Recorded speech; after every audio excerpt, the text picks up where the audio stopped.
ذوق سے تلاوت کی جائے محفل میلاد میں.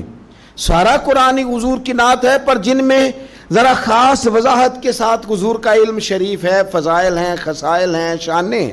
جن آیات میں چہرہ والضحیٰ کا ذکر ہے، زلف واللیل کا ذکر ہے، سینہ علم نشرح کا ذکر ہے، حضور علیہ السلام کی نظر مازاق کا ذکر ہے، جس میں رسول پاک کے علم مبارک کا ذکر ہے، جس میں حضور کی رحمت کے تذکرے ہیں.